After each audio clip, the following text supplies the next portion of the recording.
Welcome back, everybody, to another episode of Inside ETV. I'm Jay Miles. I'm hosting this episode. With me behind the scenes, of course, Frank, Dom, and Connor. Shout out to Noel. Shout out to my board members and all of our members and volunteers here at ETV. And speaking of volunteers, our great guest on this episode is the one and the only, the Please Be Kind himself, Mr. Ken Engelman. Hi, Ken. Hello, Jay. Nice to see you again. I'm so glad you could make it for a visit with us. You were here for our telethon a little while back. A little less crazy tonight. It's not live. There's not an audience. Not streaming. So I'm thrilled that you're able to come in and we can sit down and have a conversation about some of the things that you're doing and where they came from and why they're so important. So first of all, how are you? I'm fantastic. Come a little closer to your mic or pull it closer to you just so we get, yeah. I am there fantastic. Isn't he? It's the best. What's been going on? How's your summer? Things are going great. Implementing some new campaigns and programs and enjoying all the people that I meet and all the engagement I have and seeing the positive response. And that really excites me. So I'm really happy I'm doing what I'm doing and accomplishing the goals that I had set up when I started this nonprofit. So it's going very nice. We bumped into each other, I mentioned right before we started taping, at Connecticut Localpalooza, right. And I was shooting 4 cameras with Dom, so I didn't get to hang out. But were you there just as a fan that day, as a friend and a fan? A friend and a fan. I've known Amy for many years, and she's fantastic. Mm-hmm. Love Amy. And a lot of the musicians I know for many years. And I actually saw a friend of mine there named Linda who had picked up a T-shirt that said, "Kind is cool." And she had given it to me. She was visiting someone up in Maine, and she saw it in a gift shop. So she bought it for me because of the Please Be Kind signs. Right. And how that resonated and built a friendship, and it keeps spreading. And it's wonderful. So when I went down there, I shared some signs around the campus. But, of course, I wanted to be a fan because I just love the music, and I love a lot of the musicians that Amy always puts on display and allows to perform. Certainly super, super fun day. They do it every year. Mm-hmm. Look for it next, like late spring, early summer, Localpalooza. If folks don't know the story, there are signs that magically, mysteriously appear all up and down the shoreline and parts hither and yon. I keep seeing them further and further afield that just say, "Please be kind." And as the man behind the mission, what's the furthest you've gone? Which town? I know you've been like up and down the shoreline. So Waterbury, up Route 8 is as far as I've gone up that way. Hartford, Connecticut, and then across to New London. Sweet. In those 3 directions and all the towns in between. We have signs in 33 towns and over 250 signs out there right now. And this is just for the point of it, right? This is not like, there's no donations, there's no, fund. You're just spreading a message. Correct. Some people ask me if I was selling them, and I don't sell the signs. I do have a nonprofit, and some people have donated $5, $10 here and there. And when I ran out of signs, a couple of wonderful people made donations of signs and stakes to keep them materials, in the ground. Yeah, materials, the stuff you and need spray paint. Yeah. But there's no agenda behind just reminding people to be kind and civil with each other, right? Because we live in some interesting times, and that simple kindness is a message a lot of people have grabbed onto, and in unexpected ways. And it's been a beacon of light, as I've been told by many different types of people. And they look for those beacons of light so they don't feel alone. And it helps them overcome certain issues that they're going through on their own for different reasons. It's really interesting how 3 words could really make a difference in someone's life. And when the serious stories I've heard come from people and their eyes well up in tears because of the difficulties that they're going through, and they're so diverse, it really touches me, and at the same time, it makes me feel good that I'm able to provide a beacon of light to them. I want to explore that a little bit more with you, mm-hmm.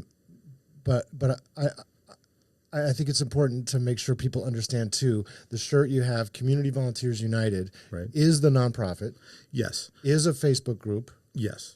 So give us a sense of what that is, and then I'll ask you about the origin story. Sure. So Community Volunteers is a 501c3 nonprofit organization. My website is communityvolunteersunited.org, everyone's welcome to come visit. And our Facebook group is Community Volunteers United. If you type that into Facebook, it'll come up. But it's also known as Volunteer, It's What We Do. And that was a tagline that myself and Cadillac John Seville and another friend of ours came up with a couple of years ago. And we had all received Beacon Awards for the volunteerism. Shore Publishing. And a Beacon Award is the Shoreline Publishing. Shore Right, Publishing. Right. Okay, every year they've got the Beacon Awards. And they give that it was out what year? Oh, boy. I think 2019. Okay. I think maybe 2018. Okay. It was before COVID. And we came up with this tagline because, of course, Cadillac John always says, it's what we do, baby. And I said, volunteer, it's what we do. You know, there's something here. And I've been a career strategic marketer in advertising for many years. So my mind is always thinking about my clients and how I can help them expand their reach and inspire more people to invest and so on. And I'm thinking, volunteer. We want more people to volunteer because many of us volunteer with different nonprofits in towns, right? Sure. Animal shelters, senior centers, food banks, etc. And we are always looking for more volunteers. So I wanted to create an advertising campaign or some kind of slogan that would plant a seed in someone's mind. Volunteer. It's what we do. Oh, there's more than a volunteer. There's a group of volunteers. So I wanted to create a group of volunteers. And that's what my Facebook group started as. Volunteer, it's what we do. And we had about 700 or 800 people who joined in our group. And there's no commitments.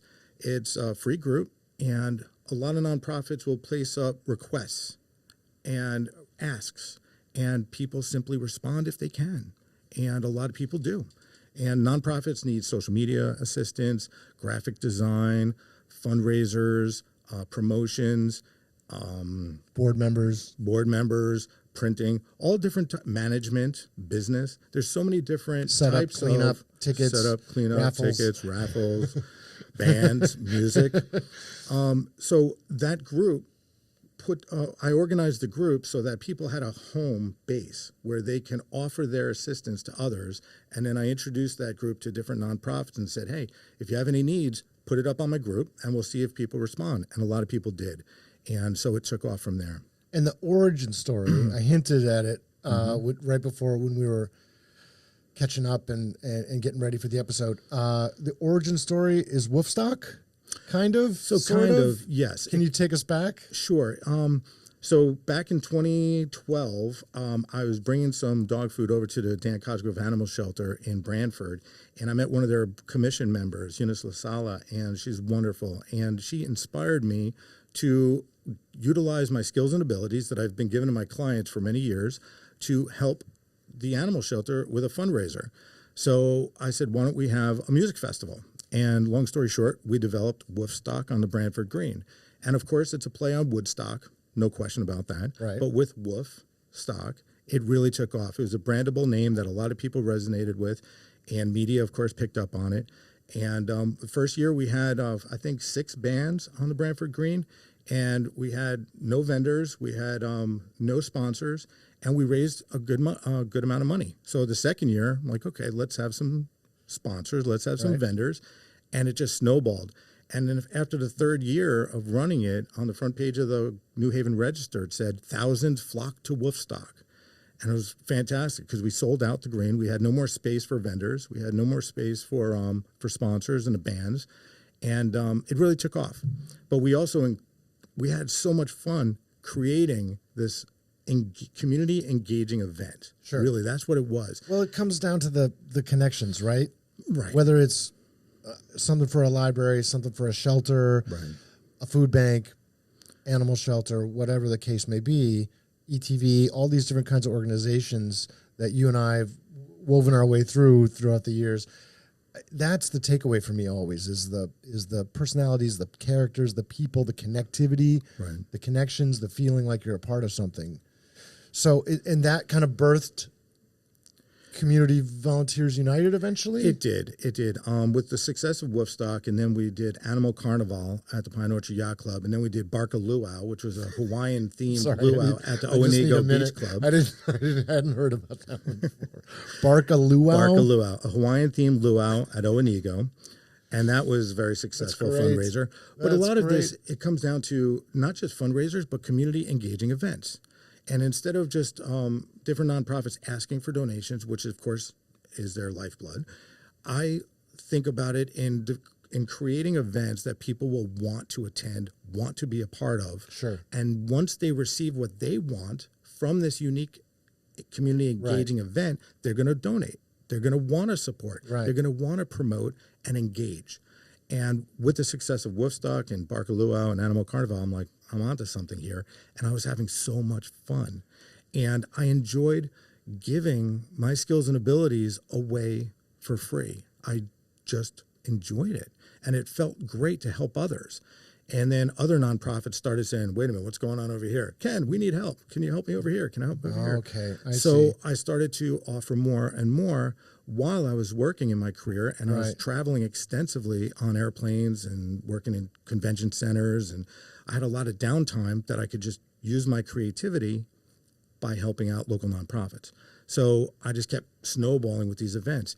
And long story short, it turned into creating a nonprofit that would allow me to create a home base for my ideas and invite other nonprofits to come to me, and I'll help them accomplish their goals. Develop things and germinate ideas and marketing plus the volunteer aspect, plus the community and connectivity. Correct. But at the same time, I also engage with other people and inspire other business owners in town, professionals, community residents to also volunteer their skills and abilities to any local nonprofit of their choice for an hour or two a week, a month, a quarter. Can I ask an awkward question? Maybe it's not an awkward question.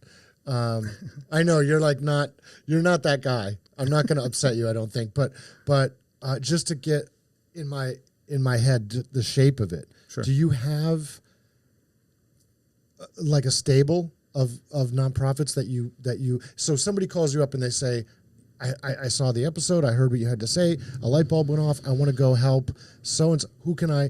Do you have certain groups that you work with, or is it more like finding tab A and slot B and pairing people with the right orgs? I have no idea what you mean. Awesome. I mean, I'm just kidding. I'm just kidding. I do. Well, it's all the time we have for here. It's not inside ETV anymore. We're changing the locks, and it's outside ETV. I'm sorry. Come on. This is the problem. This is really what the episode wants to be, is you and me being goofs. Goof is fun. So yeah, that's what I mean. Do you have like a little group that you tend to work with? Yes. But it depends on it's case by case, right? Every nonprofit has similar needs, but they're different. Right. So one might need a fundraiser. Yeah. Another might need a brand awareness campaign because they don't know how to reach their own target market because they can't afford to, they don't have a budget, or because they don't have the experience of working with the media. I do. I've been in media for over 20 years. So I understand how to put the pieces of the puzzle together, and I request help from other from other volunteers that are in my group and people that I know, and say, hey, could we make this happen?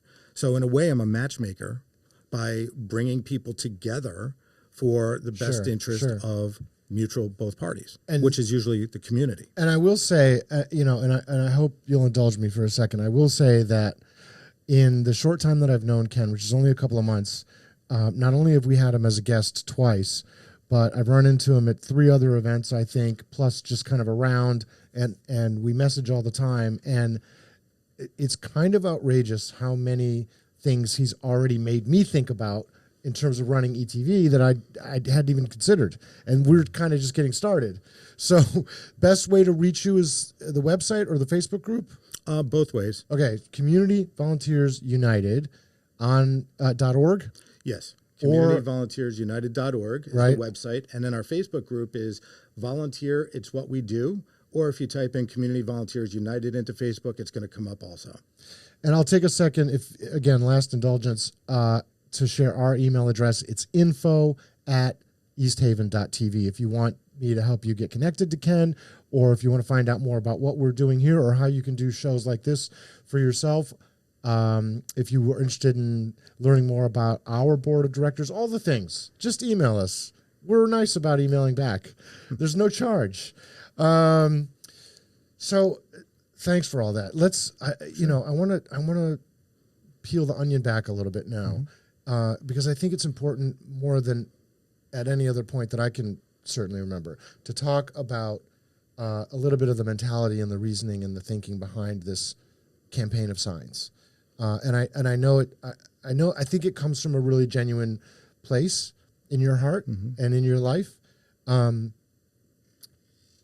I'm wondering if there are what kind of thoughts you have just about sort of, I don't know if it's like a post-COVID thing where everyone got a little freaked out and not a lot of people dealt with it really. I mean, it was COVID was a massive, huge, awful, terrible thing. Right. Whether or not it's easy to joke about now, it was only a couple years ago, and it affected everybody in a way that no one was prepared for, really. Right. So tell me a little bit about your thinking about sort of whether it's like the psychology of where people are at or the social aspect, like what percolates up whenever you get a new place that says, yeah, I want that in front of my business. I want that in my front yard, that sign, that please be kind.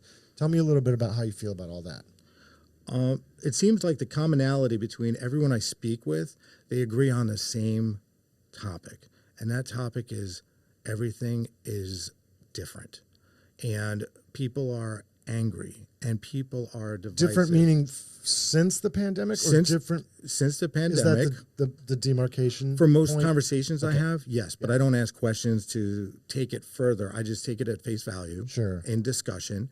And everyone agrees over the last few years, everything is different. People are angry. People are pissed. People are not as friendly. People don't make eye contact. People are just different.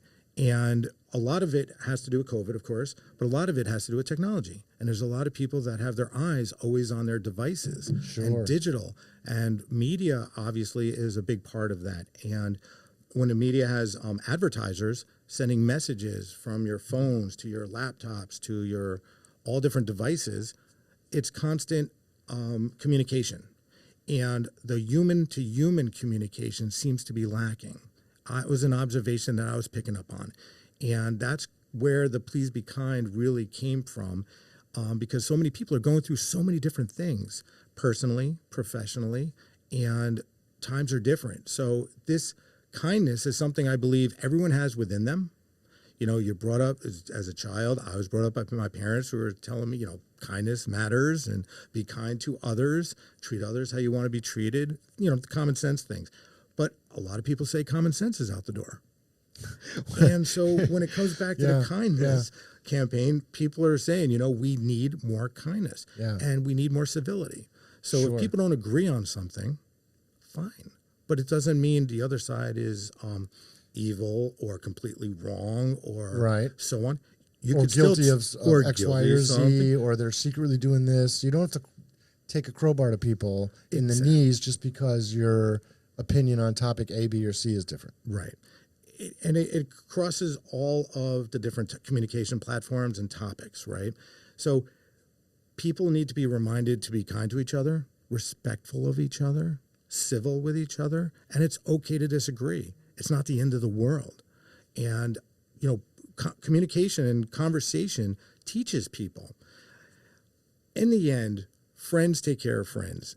People who like each other get along with each other. Sure. And in that type of environment, in that type of community, when people get along with each other, it's going to be a healthier community.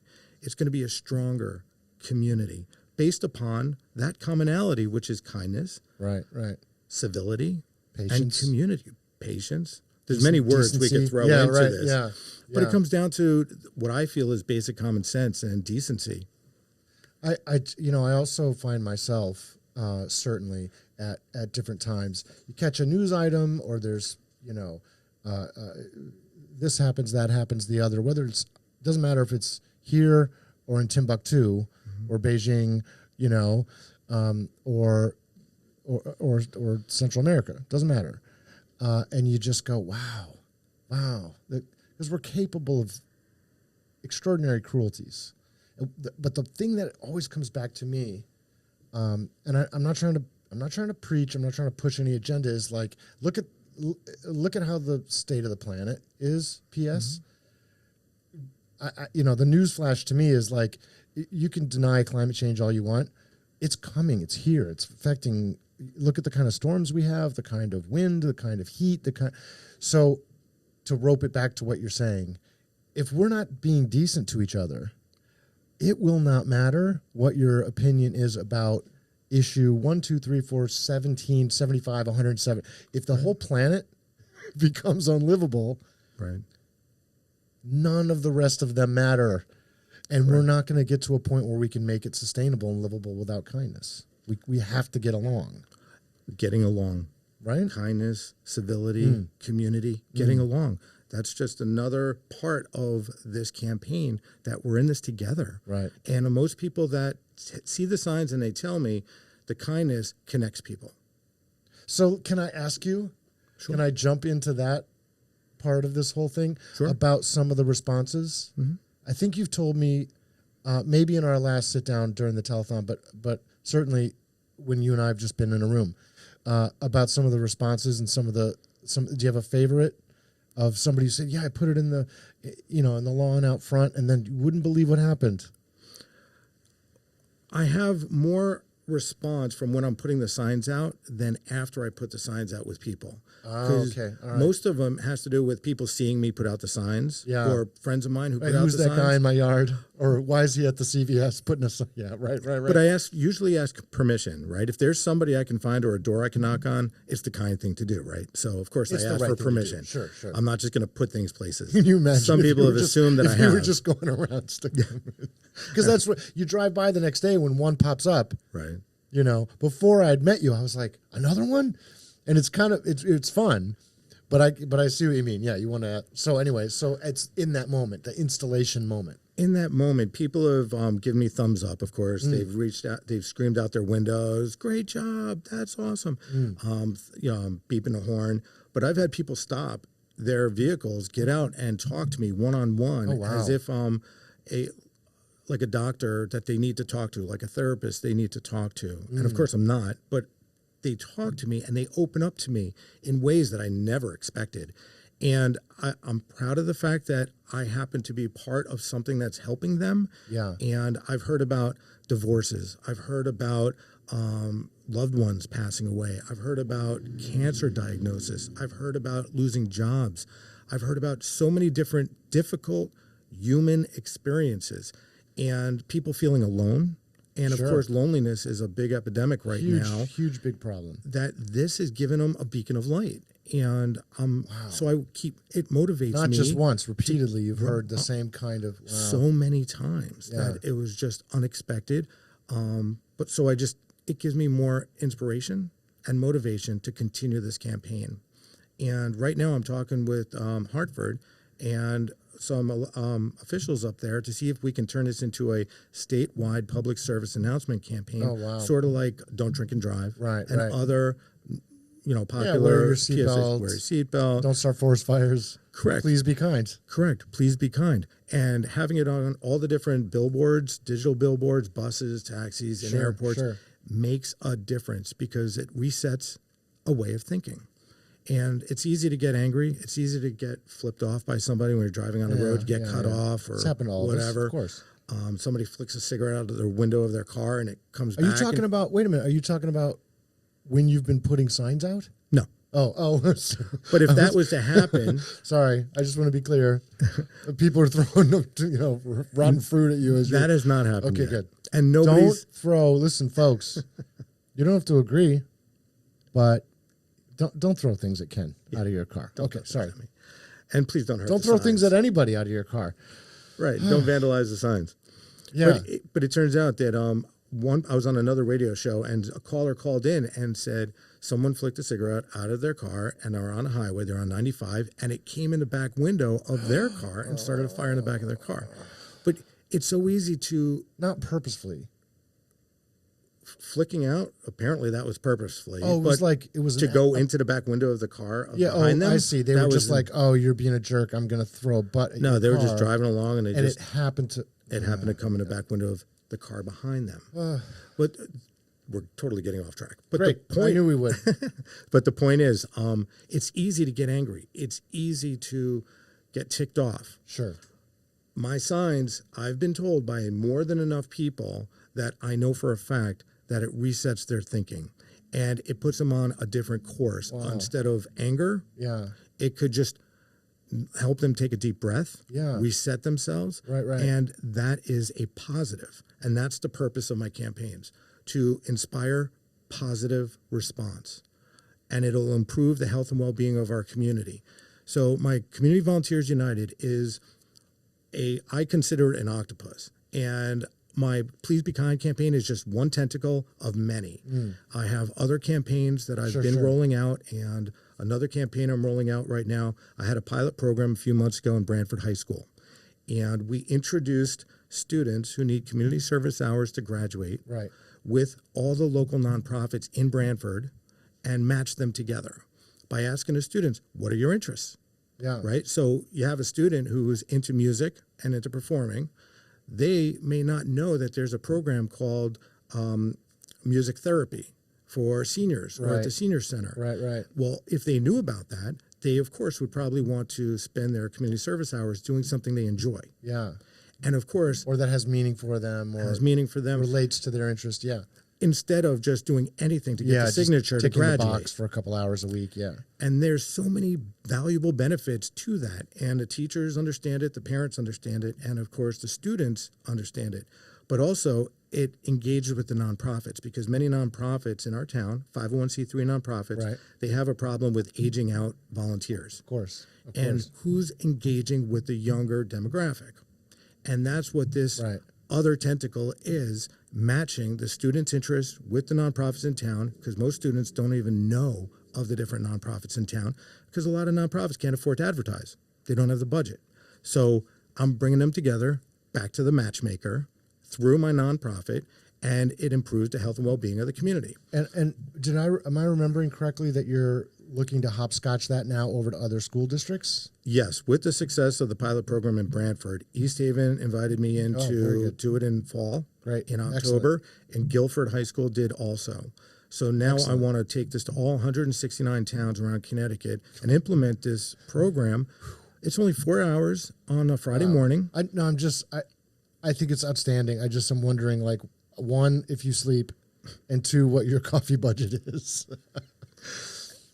But I'm also guessing. I mean, I'm teasing with you, but I have to imagine that, like my experiences here, it ends up fulfilling you and actually driving you and giving you the energy. Oh, absolutely. Yeah. So in my younger years, I did I had a lot of fun. I had a lot of fun experiences. I've traveled extensively.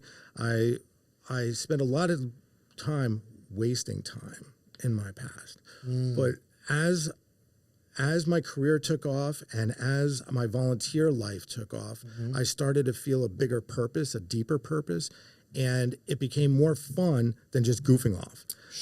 I took all those years of fun, and now I have my focus on building campaigns that are going to inspire people to give back and to help others, to build a healthier community.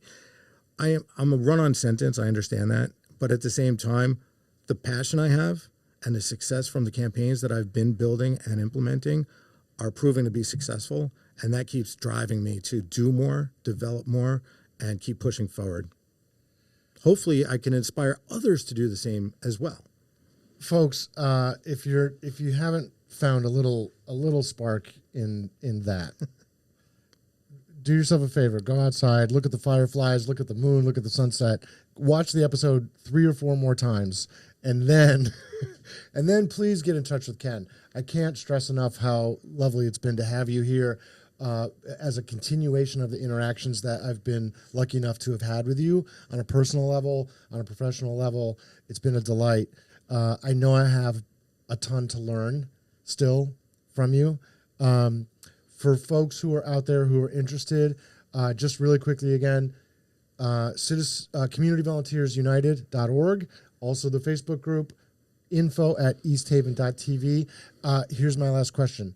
Do you still need materials? In other words, if there's a former realtor out there, a former politician, I know you recycle old yard signs. Yes. So if you ran for mayor, in 1976 and it didn't work out so good, or even if it did and you've got a storage unit somewhere with 10 old signs, or you're retired, don't throw them in the trash. Right. Ken will reuse them. We repurpose them to keep them from the landfills and the trash, but at the same time, it allows us to use the many billboards to spread kindness throughout our communities. So yes, I'm looking for more lawn signs, the metal stakes to keep them in the ground, and of course, cans of spray paint is a wonderful thing. You have your marching orders, people. Ken, what an absolute riot. I hope you come and sit and talk to us again. Thank you. I'd love to. It's always great having you in the building. I'm looking forward to learning more and to working with you. Folks, we really appreciate you watching and supporting all the great things that are going on with all of Ken's octopus-like endeavors. For all the great folks here at ETV, my name is Jay Miles. For Ken Engelman, it's been an absolute pleasure. We will see you next time on Inside ETV.